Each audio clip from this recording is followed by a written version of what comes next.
Once again welcome back students, this is Amit Sharma. आज फिर आपका अपने चैनल माय न्यू स्कूल में स्वागत है।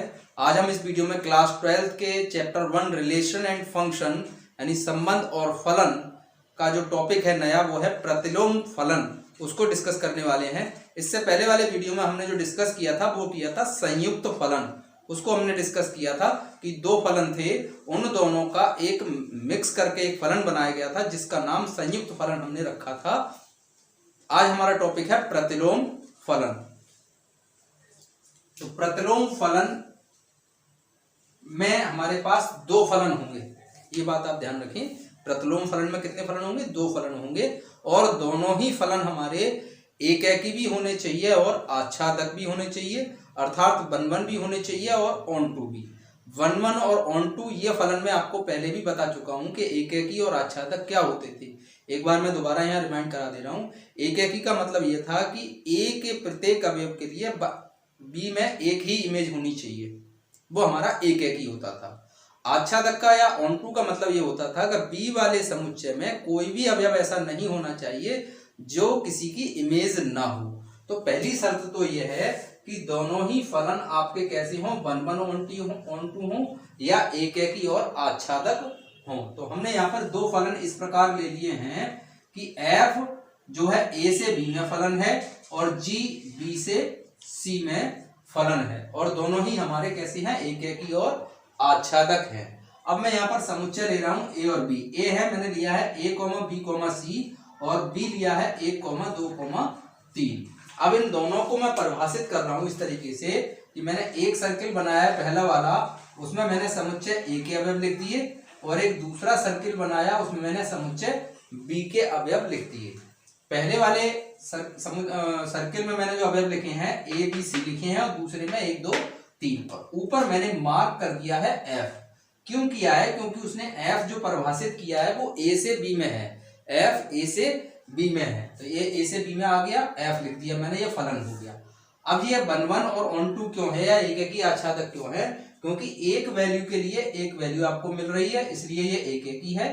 और ऑन टू या आच्छादक इसलिए है कि बी में यहाँ पर कोई भी अवयव ऐसा नहीं है जो किसी से संगुणित ना हो या किसी से जुड़ा हुआ ना हो। इसी प्रकार हमने दूसरे वाले जो फलन था जी वाला, उसको हमने डिनोट किया है, 2 सर्किल फिर पहले की तरह बनाए, एक बी और एक ए। बी में बी के अवयव लिख दिए, ए में ए के अवयव, ऊपर मार्क कर दिया जी। यहाँ पर 1 ए से डिनोट किया गया है, 2 बी से और 3 सी से कनेक्ट किया गया है। तो यहाँ पर भी एक मान के लिए एक ही मान मिल रहा है, तो ये एकेकी हो गया। और दूसरे वाले समुच्चय में कोई अवयव यहाँ पर ऐसा नहीं है जो किसी की इमेज ना हो या प्रतिबिंब ना हो, तो ये भी आपका कैसा है? आच्छादक है। तो इस प्रकार आपके ये दो फलन हो गए, एक एफ हो गया और एक जी हो गया। तो हमने f को बराबर लगा करके मिडिल ब्रैकेट में इनको क्रमित युग्म के रूप में लिख लिया। पहला क्या है? a, 1, b, 2 और c, 3, ये तीनों आपके अवयव यहाँ पर आ गए। फिर हमने लिखा g, वो आ गया आपका a, 2, b, 3, c, ये तीनों अवयव यहाँ पर आ गए। तो क्लियरली यहाँ पर जो फलन g है, कौन सा फलन? g, ये वाला जो फलन है वो फलन f का प्रतिलोम है। अब प्रतिलोम क्यों है? वो इसलिए है कि यहाँ पर जो अवयव आपको मिल रहे हैं वो दोनों एक दूसरे के क्रमित युग्म कैसे हैं? क्रमित युग्म जो पेयर्स हमें दे रखे हैं वो अपोजिट हैं। जैसे यहाँ a पे 1 मिला है, वहां 1 पे a मिला, यहाँ b पे 2 मिला, वहां 2 पे b मिला, यहाँ पर c पे 3 मिला, यहाँ पर 3 पे c मिला। तो इस तरीके से जो आपका g वाला फलन है वो आपका f का क्या हो गया? प्रतिलोम हो गया। और या हम ये भी कह सकते हैं कि जो डोमेन होना चाहिए किसका? एफ इनवर्स का। एफ इनवर्स का मतलब जी हमारा क्या था? फलन एफ का प्रतिलोम था। जी जो था एफ का इनवर्स था, जी बराबर एफ इनवर्स लिख सकते हैं। तो एफ इनवर्स का जो प्रांत होना चाहिए, एफ इनवर्स का प्रांत क्या होगा? जी बराबर एफ इनवर्स लिखा है, मतलब जी का प्रांत यानी इसका प्रांत। तो प्रांत यहाँ पर जो है वो कौन सा है? 1, 2, 3, ये इसका प्रांत है। प्रांत क्या है? 1, 2, 3। वो प्रांत जो है जी वाला यानी एफ इनवर्स का जो प्रांत है वो एफ का परास होना चाहिए, वो एफ का परास यानी इसका, और इसका परास भी क्या है 1 2 3, 1 2 3। ये कंडीशन तो आपकी ये आ जाती है कि एफ इनवर्स का प्रांत जो है एफ का परास होना चाहिए, या एफ इनवर्स का परास एफ का प्रांत होना चाहिए। इसका जो परास होगा, इसका जो परास होगा वो इसका प्रांत होगा, या इसका जो परास होगा वो इसका प्रांत होगा। दोनों एक दूसरे के कैसे होंगे, विलोम होंगे या अपोजिट होंगे। तो इस कंडीशन में हम दूसरे फलन को पहले फलन का प्रतिलोम कह देते हैं। प्रतीकात्मक भाषा में हम इसको कैसे लिखते हैं, एफ बराबर bracket x comma y such that x A का अवयव है और वाई बी का। और एफ इनवर्स अगर लिखना हो तो ये ऑर्डर पेयर के जो अवयव हैं वो बदल जाएंगे, वाई कोमा एक्स, और वाई बी में बिलोंग करेगा, एक्स ए में बिलोंग करेगा। अब हमने अभी जो पढ़ा था वो पढ़ा था फलन, प्रतिलोम फलन। प्रतिलोम फलन पर एक प्रश्न मैंने यहाँ पर लिखा है, F such that R tends to R. मतलब एक फलन है जिसका प्रांत और परिसर दोनों वास्तविक संख्याएं हैं, एफ एक्स बराबर एक्स प्लस बी है। तो आपको निकालना है एफ इनवर्स या एफ का प्रतिलोम फलन ज्ञात करना है। तो प्रतिलोम फलन के लिए कंडीशन ये बताई गई थी कि फलन जो है एककी होना चाहिए और आच्छादक। एककी के लिए मैं कंडीशन बता चुका हूं पहले भी कि fx1 fx2 के बराबर यदि है तो fx1 की वैल्यू आप कैसे निकालोगे, इसमें x की जगह x1 रखेंगे तो आपको मिलेगा ax1 प्लस बी।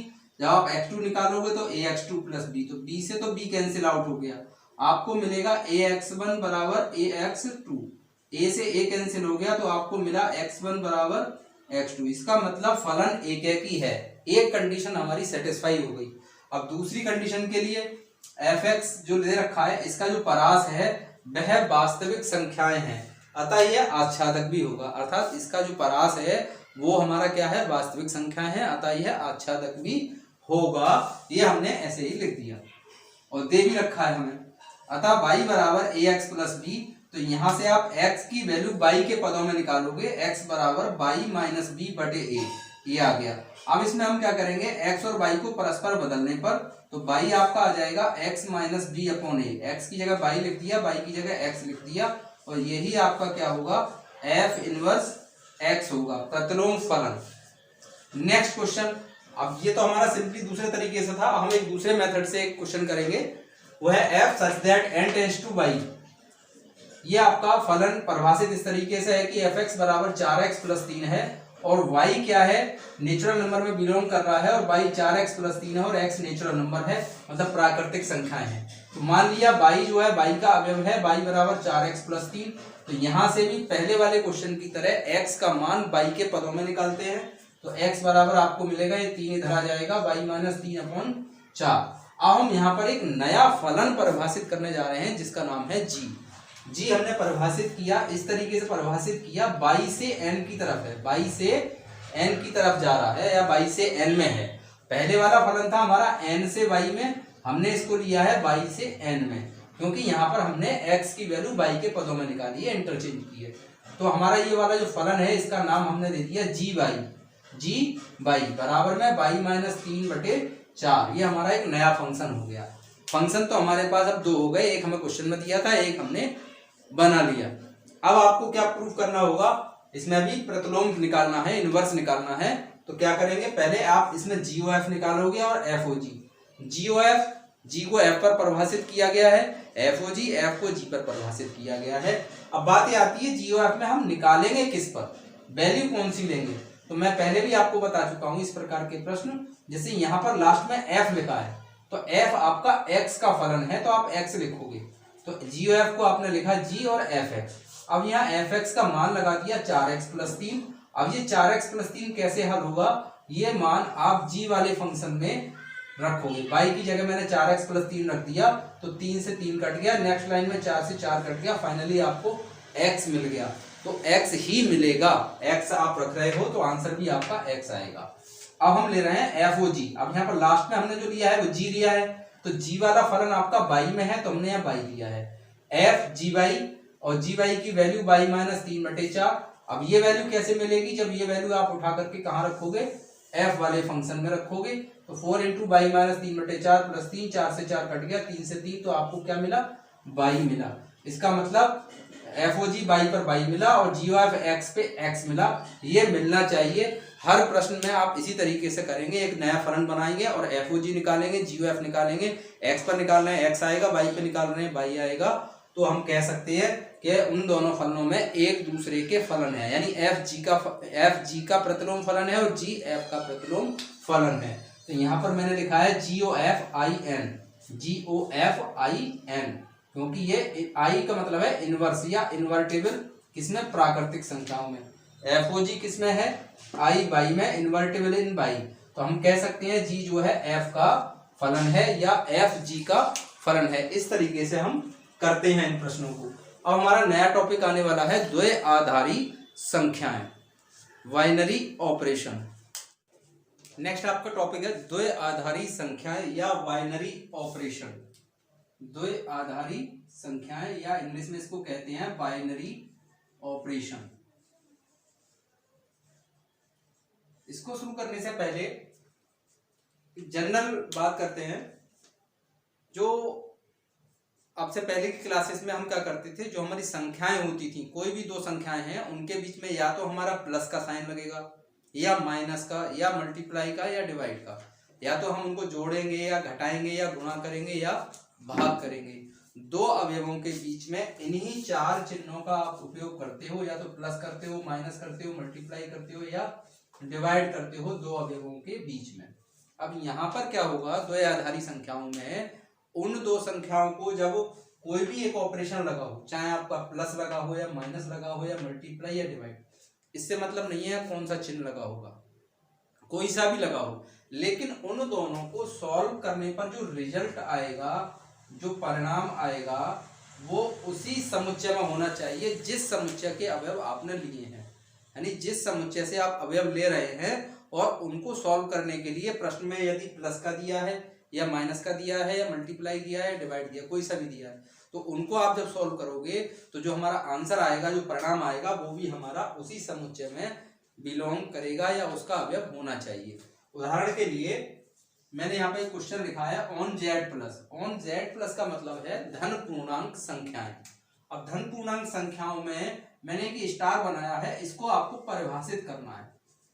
मतलब क्या परिभाषित करना है, ये आपको चेक करके बताना है कि ये जो संबंध दिया है, जो इनको स्टार जो इसमें डिनोट किया गया है, वो दो आधारी संख्याओं को शो करेगा या नहीं करेगा। तो यहाँ पर ए स्टार बी जो डिफाइन किया गया है वो आपका ए माइनस बी है। क्या है, ए माइनस बी। अब यहाँ पर आप इंटीजर ले लो, मैंने ले लिया 2 और 3, 2 और 3, ए मैंने 2 ले लिया, बी 3 ले लिया और जेड प्लस लिखा है, इसका मतलब दोनों ही धन पूर्णांक हैं। अब इसको आप जब सॉल्व करोगे इसके अनुसार तो 2 माइनस 3 लिखोगे, उत्तर आएगा आपका -1। अब इसका परिणाम कितना आया, -1 आया, जो कि हमारा जेड प्लस में बिलोंग नहीं कर रहा या उसका अवयव नहीं है, अतः यह द्वैआधारी संख्याओं को प्रदर्शित नहीं करता। यह द्वैआधारी संख्याओं को प्रदर्शित नहीं करता। जैसा कि यहाँ बताया गया था कि जो समुच्चय दे रखा हो, उन समुच्चय में जो भी आपका बाइनरी ऑपरेशन का जो दिया हुआ है, उसको जब आप सॉल्व करोगे तो जो परिणाम आएगा वो उसी समुच्चय में होना चाहिए। यहाँ पर समुच्चय आपको दिया गया था जेड प्लस, यानी कि धन पूर्णांक संख्याएं। इसको सॉल्व करने पर आपका जो आंसर आ रहा है वो माइनस में आ रहा है और -1 जेड प्लस में बिलोंग नहीं करेगा, अतः ये द्वैआधारी संख्याओं को प्रदर्शित नहीं करेगा। अगर यहाँ प्लस में आता तो ये करता। अब यहाँ इसका मतलब ये नहीं है मैंने 2 और 3 लिए, आप कहोगे सर हम 5 और 4 ले लें तो हमारा प्लस का बन आएगा। बिल्कुल बात सही है, 5 और 4 लेंगे तो आप प्लस आएगा, लेकिन जेड प्लस का मीन्स ये है आप कोई भी इंटीजर हो, कोई भी पूर्णांक हो, 1 से आगे सभी के लिए ये संतुष्ट करना चाहिए। तो मैंने यहाँ पर वो लेकर दिखा दिया जिस पर ये संतुष्ट नहीं हो रहा है, दैट मीन्स ये फेल हो रहा है, तो ये आपका द्वैआधारी संख्याओं को प्रदर्शित नहीं कर रहा। दूसरा एग्जांपल मैंने लिया है, ए बराबर कोई एक समुच्चय है, 1, 2, 3, 4, 5 उसमें अवयव हैं और एक नीचे टेबल पहले से दे रखी है, वो हमें नहीं पता किस तरीके से दे रखी है। हमारे पास एक स्टार ये सिंबल दिया हुआ है और वो हॉरिजॉन्टल और वर्टिकल लाइन से इसमें शो किया गया है। सिंपली आपसे ये पूछा गया है कि 2 स्टार 3 स्टार 4 का मान बताइए। तो आपको क्या करना है, 2 और 3, इसका मतलब है 2 आपको सर्च करना है इस वाली लाइन में वर्टिकल में 2 ये आ गया, और 3 कहाँ सर्च करना है, वर्टिकल में। तो इन दोनों का जो इंटरसेक्शन पॉइंट होगा इस तरीके से, वो आपका क्या मिला, 1 मिला। तो यहाँ पर आप 1 लिखेंगे, आगे का जो फैक्टर है वो एज इट इज लिखेंगे, 4 आ गया। अब 1 और 4 को देखना है, तो 1 आप देखोगे इस लाइन में, ये आपका 1 आ गया, 4 आप देखोगे इस लाइन में, तो आपका क्या आ गया, 1। तो फाइनली इसका आंसर 1 हो गया। इसी तरीके से नेक्स्ट 2 स्टार, अब 3 और 4 को देखना है, तो 3 आपका ये रहा और 4 ये, इन दोनों का इंटरसेक्शन क्या मिल रहा है, 1। यहाँ पर 1 आ गया। अब 2 और 1 को सर्च करो इसी टेबल में, तो 2 आपका ये है, 1 ये है, इन दोनों का इंटरसेक्शन 1, तो इसका भी आंसर 1। नेक्स्ट पार्ट है 4 और 5, तो 4 आपका ये आ गया और 5 आपका ये आ गया, तो इन दोनों का इंटरसेक्शन भी 1, तो आंसर आपका 1 हो गया। तो इस तरीके से जो प्रश्न होते हैं वो द्वयाधारी संक्रियाओं के होते हैं। अब द्वयाधारी संक्रियाओं में जो नियम फॉलो होते हैं वो आपके 2 होते हैं, एक तो क्रमविनिमय नियम फॉलो होता है और दूसरा साहचर्य नियम। क्रमविनिमय नियम मतलब कम्यूटेटिव लॉ, और साहचर्य नियम अर्थात एसोसिएटिव लॉ। उसके लिए मैंने आपको लिख दिया है, ए और बी का जो भी बाइनरी ऑपरेशन आप यूज करेंगे वही बी का और ए का होना चाहिए, दोनों का रिजल्ट सेम होना चाहिए। और इसमें क्या है, ए स्टार बी को पहले सॉल्व करेंगे, फिर स्टार के साथ सी को, और राइट साइड में पहले आप बी और सी को सॉल्व करेंगे, फिर ए के साथ सॉल्व करेंगे, रिजल्ट दोनों कंडीशन में सेम आएगा। ओके स्टूडेंट्स, आज के इस वीडियो में जितने भी टाइप के आपके टॉपिक थे इस चैप्टर में वो आपके सभी डिस्कस हो चुके हैं, और आई होप दैट आप सबने इसकी प्रॉब्लम्स भी की होंगी। अगर कहीं कुछ समझ में नहीं आया हो तो आप कमेंट बॉक्स में लिख करके भेज दीजिएगा। Okay students.